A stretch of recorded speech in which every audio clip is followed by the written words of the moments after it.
በዚች ዓለም ስኖር በዚች ምድር ላይ ሰው በልጅነቱ ይሰራል። ሊገልሽ ያልመጣ መከራ ያሳድግሻል። ሰው የራሱ የሆነ መስቀል አለበት። ታች ጋር የጥበቃ ቤት ውስጥ ኖር ያለው እዛ ውስጥ ተምር ያለው እዛ ውስጥ ዘምር ያለው ደግሞ እንደዚህ የሚኖር ሰው መሞቻ አልጋው ላይ ብርሃን ያየ ያልፋል ይባላል። ወርዶ ስለመጣ ክብርህ በልኬ አንሰህ እንዳትታየኝ ፈራው አምላኬ። እንደኛማ ቢሆን በጠፋን ነበር። ወዶናል አዳነን፣ ወደደን አዳነን። አምላክ ሰው የሆነው ሰው አምላክ እንዲሆን ነው። እንዴት ነው ክርስቶስን መምሰል የሚቻለው? ድንጋዩ ምንም ያህል ሊከብድ ይችላል፣ በቃ ተፈንቅሎ ተጥሏል።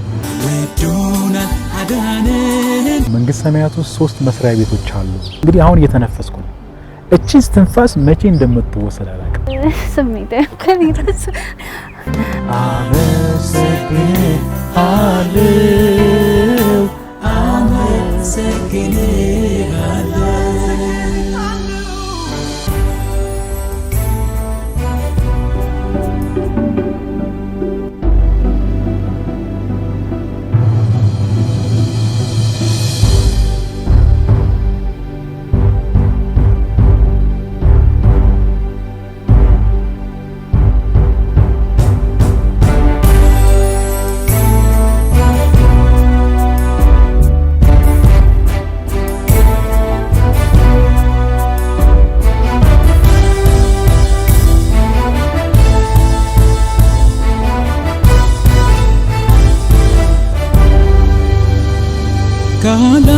ካላገኘሁት ነገር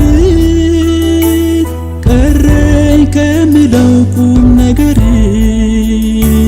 ያረክልኝ ስለበዛ አምላኬ ላመልክህ መጣሁ ከዛ። አመሰግንሃለሁ አመሰግንሃለሁ። ለመላው የክርስትና እምነት ተከታዮች በሙሉ እንኳን ለብርሃነ ትንሣኤው አደረሳችሁ እያለን አሁን ደግሞ ለየት ያለ እንግዳ ወደ እናንተ የምናቀርብበት ሰዓት ላይ ደርሰናል። እንግዳችን አሁን በምንገኝበት በኢትዮጵያ ካቶሊካዊት ቤተክርስቲያን የቅዱስ ሚካኤል ቁምስና ውስጥ ለረጅም ጊዜ በዝማሬ አገልግሏል። መጽሐፍቶች አሉት። ከዛም ባሻገር በመምህርነትም አሁን ደግሞ በኃላፊነት እያገለገለ ይገኛል። ዶክተር መቅደም ገረመው እባላለሁ። ከኢትዮጵያ ካቶሊካዊት ቤተክርስቲያን በአዲስ አበባ ሀገረ ስብከት ማለት ነው በቅዱስ ሚካኤል ቁምስና ውስጥ ረጅም ጊዜ በማገልገል ቆይቻለሁ። አሁን ደግሞ በጠቅላይ ጽሕፈት ቤት ውስጥ በዋና አስተዳደርነትና በስትራቴጂ ማኔጀርነት እያገለገልኩ እገኛለሁኝ። ብዙዎች ያውቀዋል፣ በዝማሬ ያውቀዋል። 2 የመዝሙር አልበሞች አሉ። ከዛ ባሻገር ደግሞ የተለያዩ በነጠላ የወጡም ዝማሬዎች አሉ። ከዝማሬ አገልግሎት ባሻገር ደግሞ 2 መጽሐፍትንም አበርክተሃልና በውጭ ሀገር በማህበራዊ ሳይንስ ላይ በተለይ ሰፋ ያለ ትምህርት ወስደሃልና አሁን ወደ ደረስክበት ከመምጣታችን በፊት ወደ ኋላ እንመለስና ሰው በልጅነቱ ይሰራል። እስቲ ልጅነትህ እንዴት ነበረ? ሰው በልጅነቱ ይሰራል። የሚሰራው ደግሞ በቤተሰብ፣ በጓደኛ፣ በትምህርት ቤት፣ በቤተ እምነት እንዲሁም ከተፈጥሮ ከምንም በላይ ደግሞ ከፈጣሪ የሰው ልጅ ይማራልና እዚህ እኔም በዛ መንገድ ነው ያለፍኩት። ያደግኩት ከአያቴ ጋር ነው። በዚህ የአያት ልጅ ትንሽ ቅምጥል ነው ይባላል። ነገር ግን በዛ መንገድ አይደለም ያደግኩት። እያንዳንዷ ቀን በእያንዳንዷ እርምጃዬ የአያቴ አሻራ አለበት። መቅጣት ባለባት ሰዓት እየቀጣች፣ ማስተማር ባለባት ሰዓት እያስተማረች፣ ትምህርት ቤት እንዲሄድ እየገፋፋች በብዙ ጥራለችና ስለዚህ በልጅነቴ ከቤተሰብ አንጻር የአያቴ አሻራ እጅግ በጣም ትልቅ ነው። ከልጅነቴ ጀምሮ ቤተክርስቲያን አካባቢ ነው ያደግኩት።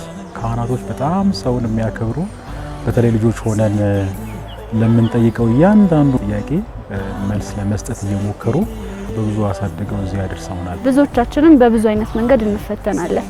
አንዱ በገንዘብ እጦት፣ አንዱ በሰው እጦት፣ አንዱ በበሽታ፣ አንዱ በመገፋት በተለያየ መንገድ ሰው የራሱ የሆነ መስቀል አለበት። ጎረቤት ሄዶ ምግብ መጠየቅ ካህናቶቹ ጋር ሄደሽ ራሱ ተርቤያለሁ፣ ተጠምቻለሁ፣ ታርዣለሽ ብለሽ መጠየቅ በራሱ አሁን አድጌ ሳየው ትንሽ የምትጠየፊው ነገር ነው። ያው ልመና የሚያስመስል ነገር ስላለ እነሱ ግን እንደዛ አልነበሩም። በቃ በደንብ ስቀው ደስተኛ ሆነው አይዞ ታድጋለህ፣ እግዚአብሔር ይቀይራል፣ ይለውጣል እያሉ በጣም ትልቅ ስንቅ ነው። አሁን መለስ ሳስበው የእግዚአብሔር ስራ እንደነበረ፣ እግዚአብሔር ደግሞ ሰውን ነው የሚጠቀመው። ምክንያቱም ምድር ላይ የምታየው አንድም ነገር እግዚአብሔር ያለ ሰው ልጅ ያደረገው ምንም ነገር የለም። ሰዎች ለሰዎች መልካም መሆኛ መታገዣ መሳሪያ ናቸውና ስለዚህ እኔም በዛ እድሜ እንደዛ ነው ያሳለፍኩት። ወደዚህ ወደ አዲስ አበባ ከመጣው በኋላ ግን እንግዲህ ችግሩ ይቀጥላል። አጠገብሽ ቤተሰብ የሚያግዝሽ የሆነ አካል ከሌለ ያው የሆነን የማይረባ ነገር የምትደገፍበት አጋጣሚ አለ። ሰው አጋጣሚ ሆኖ እድለኛ ነኝና እዚህ ቅዱስ ሚካኤል ግቢ ውስጥም ኖር ያለው የኖርኩት ደግሞ ያው መጠለያ አጥቼ ነው መጠጊያ አጥቼ ነው። እማራለሁ፣ መበላው ሌላ ቦታ ነው ተቸግሬ ማለት ነው። እዚህ ደግሞ ካህናቶቹ ተነጋግረው አስጠግተውኝ እዚህ ቤት አንድ 4 ዓመት ያህል የጥበቃ ቤት ውስጥ ኖር ያለው እዛ ውስጥ ተምሬ ያለው እዛ ውስጥ ዘምሬ ያለው። ከዛ በኋላ ነው እንግዲህ ወደ ሌላ ሀገር ለትምህርት የሄድኩት እዚህ ቆይታዬ በኋላና ችግሩን በአጠቃላይ የተሻለ ነገር አለ ብለሽ በማሰብ ውስጥ ነው መሻገር የምችው። እዚህ እንደውም አንድ ቪክተር ፍራንክሊን የሚባል የስነ ልቦና ባለሙያ የናዚ ማጎሪያ ውስጥ የነበረ ሰው ነውና እሱ ምንድነው የሚለው ትርጉም ያለ ህይወት ለመኖር የሚቃትቱ ሰዎች የሚኖሩለት ነገር ያላቸው ሰዎች መከራ ውስጥም ቢሆን ያልፋሉ ይላል። ሊገልሽ ያልመጣ መከራ ያሳድግሻል። አብዛኞቹ ያንተም ትልልቅ ጥያቄዎች ከኖርክበት ህይወት ካለፍክበት የተቀዱ ይመስለኛል። በመዝሙሮችህም የምናያቸው ጥልቅ ሀሳቦች ናቸው። ከዛ ባሻገር ደግሞ በመጽሐፍቶችም የተነሱት ሁሉም ሰው በህይወቱ የሚያነሳቸው ትልልቅ ጥያቄዎች ነው ለመመለስ የሞከርከውና ከዚሁ ሳንወጣ ከዚሁ ሳንርቅ አንድ ዝማሬ ብናስታውስ ደስ ይለኛል። በዚህች ዓለም ስኖር ነው የሚለው ዝማሬውና እሱን አዝማችና ቁጥሩ ነው። በአገልግሎቴ ባንተው ስጦታ ባደልከኝ ጸጋ እግሮቼን ከልክል እንዳያቀኑ ውድቀት ፍለጋ ፍጻሜ ሳይደርስ ቅዱስ ጥሪዬ ክቡር ጥሪዬ እጄን እንዳልሰጥ ለፈተናዬ ለራስ ጉዳዬ። ምንም ነገር የሚያልፍ ነው አይደለም። ያለን ነገር አለን ብለን የምናምንበት ነገር ቀርቶ እኛ ራሱ የምናልፍ ነንና እዚህ ዋናው ነገር ዋናችን በእግዚአብሔር ላይ መደገፍ ነው። ጸጋ የሌለው ሰው የለም፣ ተሰጥኦ የሌለው ሰው የለም። ስለዚህ በዛ ተሰጥኦ አማካይነት ሌሎች ሰዎችን እንዲያግዝ ተደርጎ የተፈጠረ ነው የሰው ልጅና በዛ ልክ መኖር ሲችል በትህትና ይኖራል፣ በፍቅር ይኖራል፣ በመከባበር ይኖራልና ስለዚህ ይሄን መዝሙር ከዛ ጋር የተዛመደ ነገር አለው። ታማኝ ባሪያ እንዴት ባሪያ ትላለህ ብለው የጠየቁኝ ሰዎች አሉና እንግዲህ ለኛ ነው እግዚአብሔር ከሰማያት ከሰማያት ወርዶ ሊያድነን ወደ ምድር የመጣው። ከዚህ በላይ ትህትና ከዚህ በላይ እኔ ትንሹን ለማዳን መምጣቱ እኔ ባሪያ ለሱ ብሆን ምን ይጎልብኛል? በዚች ዓለም ስኖር በዚች ምድር ላይ ታማኝ ባሪያ ሆኜ ጥሪ እንዲታይ በመውጣቴ በመግባቴ ከኔ ሀሳብ ጋር ተስማምቼ ካንተ ሀሳብ ጋር ተቃልቼ ከቶ እንዳልኖር እርዳኝ ጌታ ክብርህን ወስጄ። ያሳለፍነው ጊዜ አለ፣ የህማማቱ ጊዜ፣ ከዛ ሲያልፍ ስቅለት አለ፣ ከዛ ደግሞ ዛሬ ትንሳኤውን አይተናልና ይሄ ጊዜ ትልቁ የሚያስተምረን ነገር ብዬ የማስበው እውነተኛ ፍቅር የሚለውን ነገር በትንሹ በግብርም ቢሆን ክርስቶስን መምሰል ይጠበቅበታል ክርስቲያንና እንዴት ነው ክርስቶስን መምሰል የሚቻለው? መስዋዕት መሆንስ የሚቻለው ለሌላ እንዴት ነው? ዛሬ የምናከብረው በመስቀሉ ምሕረትና ፍትህ የተገናኙበትን እውነት ነው። በመስቀሉ የምናነሳው ያ የመስቀል ሞት ማለት ፍጹም የሆነ ፍቅር የታየበት ነው። እንከን አልባ የሆነ መስዋዕት የታየበት ቦታ ነው። ስለዚህ ምድር ላይ ስንኖር ከሰው ልጆች እንከን አልባ የሆነ መስዋዕትነት፣ እንከን አልባ የሆነ ፍጹም የሆነ ህይወት አይጠበቅም። ይሄ እግዚአብሔር የሚያውቃል። ነገር ግን በተቻለን አቅም ሁሉ ከወንድሞቻችንና ከእህቶቻችን ጋር ስንኖር በመከባበር፣ በመዋደድ፣ በመነጋገር፣ በመወያየት የተሻለውን ነገር በማሰብ ለመኖር ዛሬ በምናከብረው በትንሣኤ ማመን አለብን። ትንሣኤ በነገራችን ላይ ለክርስትና እምነት ብቻ አይደለም፣ ለዓለም ሁሉ ነው ትንሣኤ። መስቀል ላይ እጆቹን ዘርግቷል እግዚአብሔር ጌታ መድኃኒታችን ኢየሱስ ክርስቶስ እጆቹን ዘርግቷል። እጆቹን የዘረጋው ሁለቱን ዓለማት ለማገናኘት ነው። ምክንያቱም በአዳም ምክንያት ሰማይና ምድር ተለያይተው ነበር። በአዳም ምክንያት በእግዚአብሔርና በሰው ልጆች መካከል የጥል ግድግዳ ነበር። እግዚአብሔር እኛን ተጣልቶን ሳይሆን የሰው ልጅ ደግሞ ወደ እግዚአብሔር የሚወስደውን መንገድ በራሱ ፈቃድ በመስራቱ ምክንያት ነው። ያ ነገር መገናኘት ስለነበረበት ክርስቶስ ታርዟል። አደባባይ ላይ ራቆቱን ቆሟል። ይህ የሚያመለክተው ገነት ውስጥ አዳም ራቆቱን መሆኑን ያወቀበት እውነት ነው።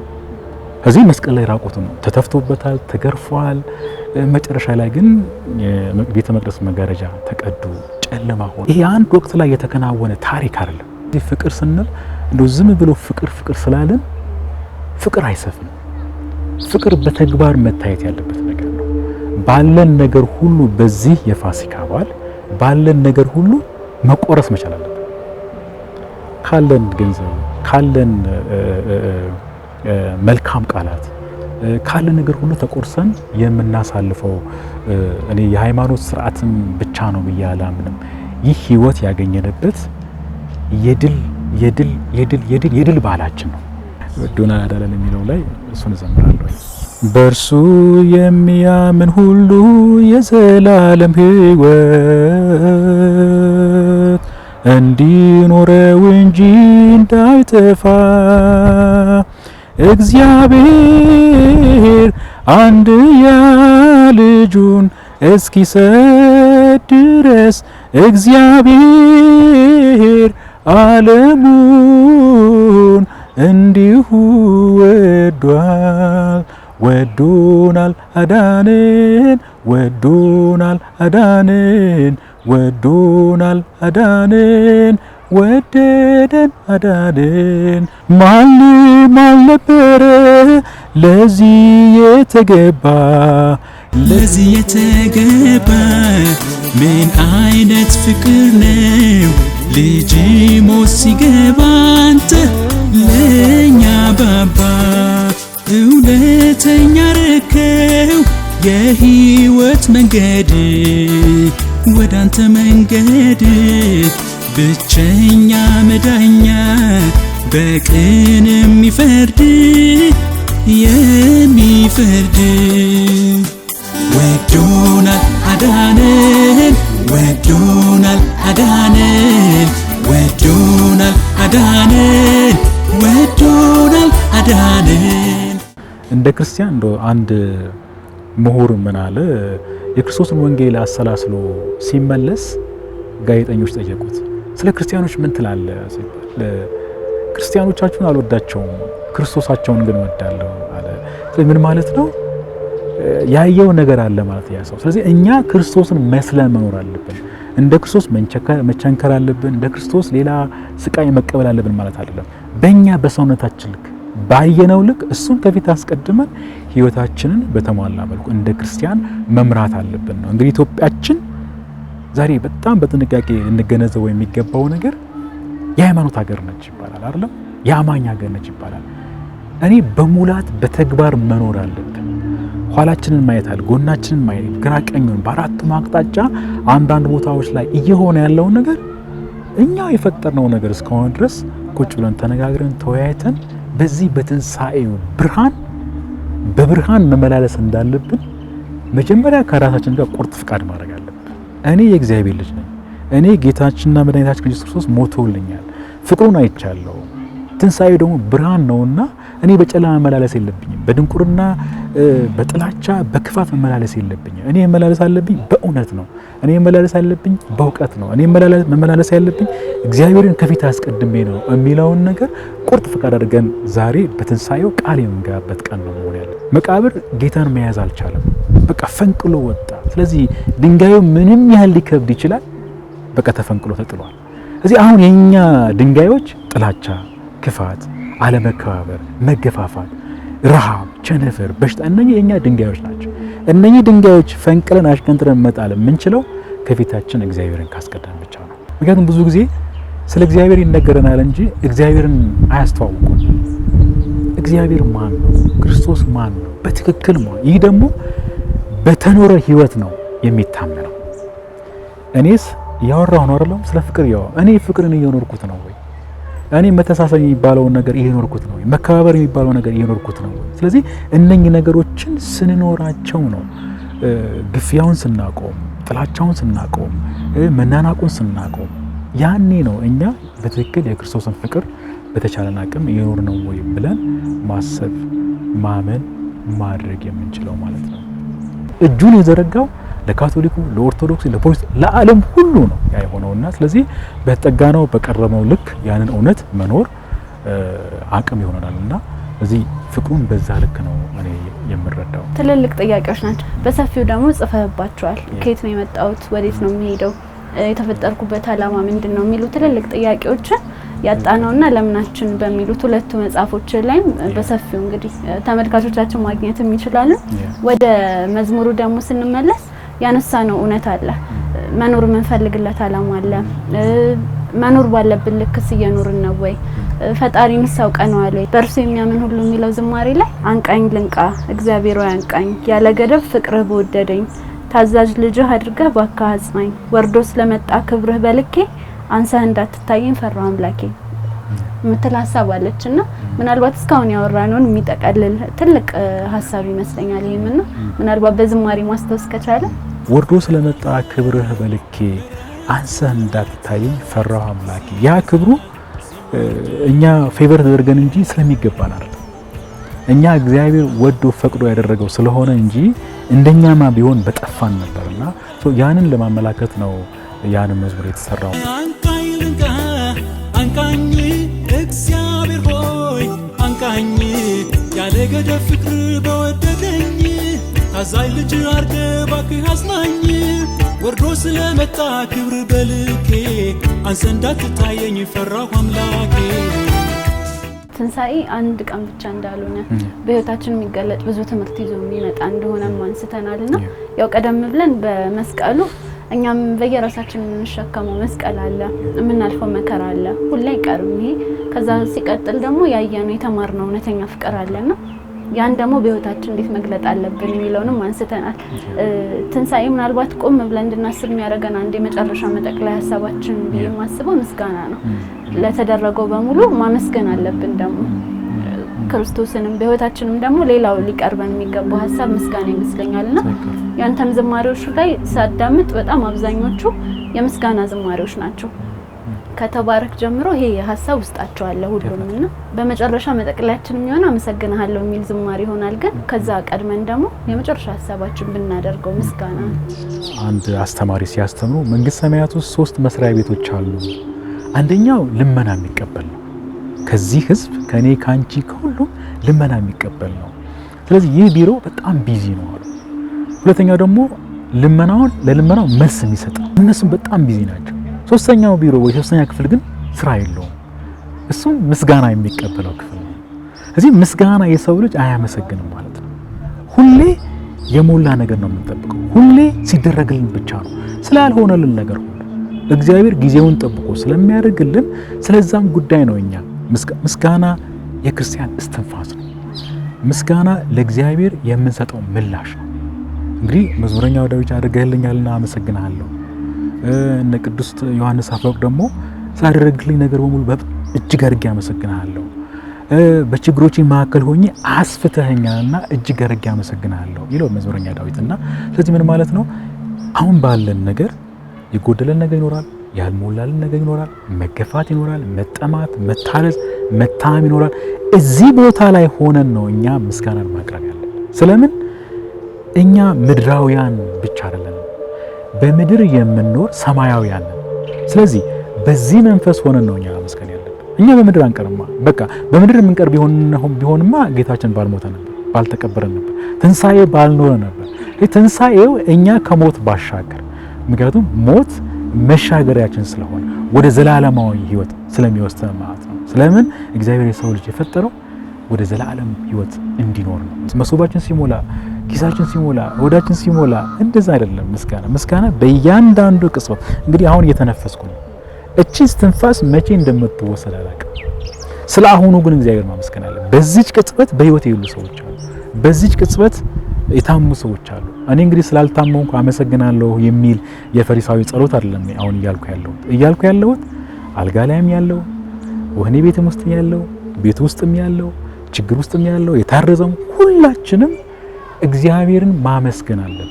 ካላገኘሁት ነገር ቀረኝ ከምለው ቁም ነገር ካላገኘሁት ነገር ቀረኝ ደግሞ ከምለው ቁም ነገር ያረክልኝ ግን ስለበዛ አምላኬ ላመልክህ መጣው ከዛ ነው የሚለው። ከዛ ነው ማለት ከዛ ከጎደለኝ ቦታ ማለት ከዛ የለኝም ብዬ ከማምንበት ቦታ ተገፋው ታረዝኩ ተጠማሁ ከምልበት ቦታ መጥቼ ራሱ እኔ አመሰግናለሁ።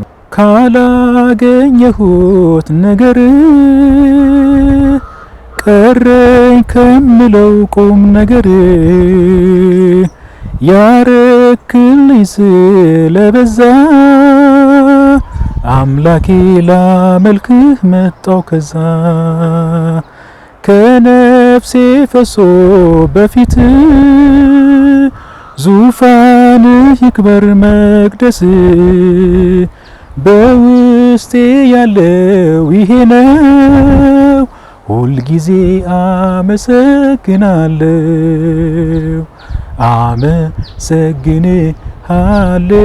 አመሰግንሃለሁ አመሰግንሃለሁ አመሰግንሃለሁ አመሰግንሃለሁ በጨለማ ዓለም ገብቼ እንዳልቀር ልጅ ጠፍቼ በኢየሱስ ለኔ ደርሰሃል ሕይወቴን ከሞት ታድገሃል ባንተ ካፈረ ከሳሼ ዝምታ ሳይሆን ምላሼ በምስጋናዬ መጣሁ መዝዬ አቋርጣለሁ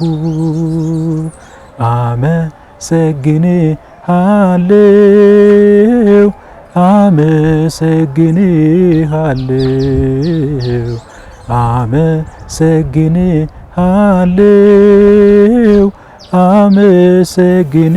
አመሰግንሃለሁ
አመሰግንሃለሁ አመሰግንሃለሁ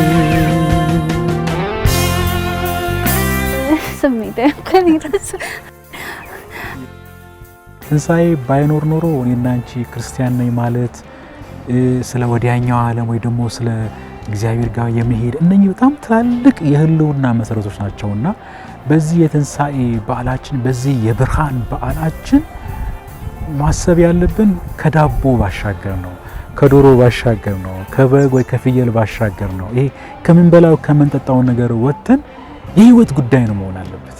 ስለዚህ ሁላችንም ወደ ቤተክርስቲያን እንመላለሳለን፣ ወደ ቤተ መቅደስ እንመላለሳለን። በክርስትና ህይወት የተመላለስን ነው ካልን ጥልን በተመለከተ ጥላቻን በተመለከተ መገፋፋትን በተመለከተ እነኚህ ነገሮችን የማስወገድ አቅም ስላለን ነው አሁን መነጋገር ያለብን። ከእግዚአብሔር ጋር ከሆነን የማንችለው ነገር የለም። ምክንያቱም ሁሉንም የሚችል እግዚአብሔር አብሮን ስላለ ማለት ነውና ስለዚህ በዚህ የትንሳኤ በዓል ሌሎችን የምናግዝበት፣ የታረዘውን የምናለብስበት፣ የጠማውን የምናጠጣበት፣ ካለን ላይ ቆርሰን የምናካፍልበት መሆን አለበት። ይሄ ደግሞ እግዚአብሔር የሚወደው ነገር ነውና ስለዚህ በዚህ የትንሳኤ ክብረ በዓላችን በዚህ የብርሃን በዓላችን ካሁን በኋላ በመከባበር በመዋደድ በመፈቃቀር መኖር አለብን። ለመኖር ደግሞ አቅም አለን። አቅም ብቻ ሳይሆን ደግሞ ሁሉን ቻይ የሆነ እግዚአብሔር ደግሞ ከፊታችን አለ ብለን በማመን ለመመላለስ ቁርጥ ፍቃድ ማድረግ አለብን ብዬ ነው የማስበውና እንግዲህ ይህ የትንሳኤ በዓል ይህ የትንሳኤ ክብረ በዓል ለመላው የክርስትና እምነት ተከታዮች እንኳን ለብርሃነ ትንሳኤው አደረሳችሁ ላለሁ እንዲሁም ደግሞ ለቤተሰቦቼ እንኳን ለብርሃነ ትንሳኤው አደረሳችሁ ላለሁ ላንተም እንደዚሁ እንኳን ለብርሃነ ትንሳኤው አደረሰህ እንላለን። እኛ እንግዲህ ተመልካቾቻችንም በየቤታቸው ዛሬ የትንሳኤ ልዩ ዕለት ላይ እንግዲህ በተለያየ መንገድ በዓል እያከበሩ የሚገኙ ተመልካቾቻችን ይኖራሉ። እንግዲህ እንዳልነው የተለያየ መስቀል የተሸከሙ ከባድ ጊዜ ላይ ያሉ በእስር በህመም በሌላም ችግር ላይ ያሉ የምናስብበት እንዲሆንልን እኛም እንመኛለን። ለሁላችሁም እንኳን አደረሳችሁ እያልን ቆይታችንን በዚሁ እናበቃለን። መልካም በዓል።